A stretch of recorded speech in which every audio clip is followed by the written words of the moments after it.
তিন বন্ধু ঢাকা থেকে এসেছে, কুসুমপুর গ্রামে যাবে। তাদের আসতে আসতে রাত হয়ে গেছে। এখন তাদেরকে একটি ছোট নদী পার হতে হবে। তারা একটা নৌকায় উঠল। মাঝি জিজ্ঞেস করছে, ভাই, কই যাইবেন? কুসুমপুর গ্রামে। কি বলেন? কুসুমপুর তো অনেক দূর। এখান থেকে নামার পর আজিমপুর কবরস্থান পড়বে সামনে। শুনছি রাতে ভূতের কান্না শোনা যায় সেখানে।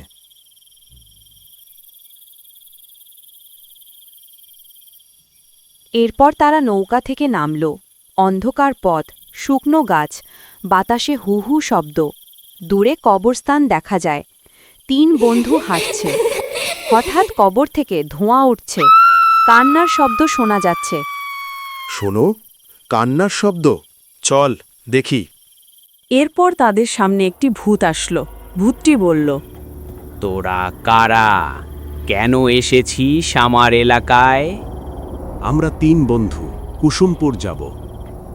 তোরা এত রাতে পথে এসে ভুল করেছিস। এখন আমার হাতে মরার জন্য প্রস্তুতি নে। তিনজন ভয় পেয়ে দৌড়াতে শুরু করে।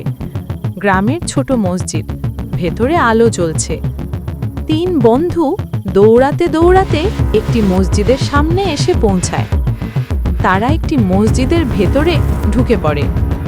ভূত বাইরে দাঁড়িয়ে গর্জন করছে, কিন্তু ঢুকতে পারছে না।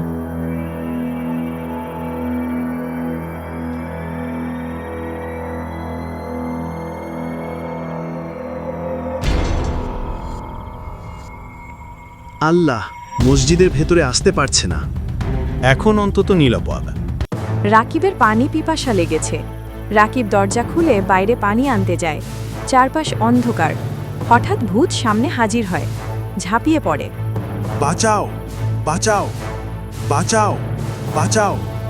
মসজিদের ভেতরে আরিফ ও শাহিন দোয়া করছে।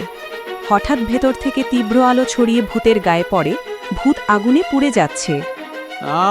বাঁচাও, বাঁচাও। ভূত ছাই হয়ে উড়ে যাচ্ছে। ভোরের আলো ফুটছে। মসজিদের ভেতর তিনজন বসে আছে। বন্ধুরা স্বস্তি নিয়ে হাসছে। শেষমেশ আমরা বেঁচে গেল। এই রাত আমরা ভুলব না। পরের বার দিনে আসব।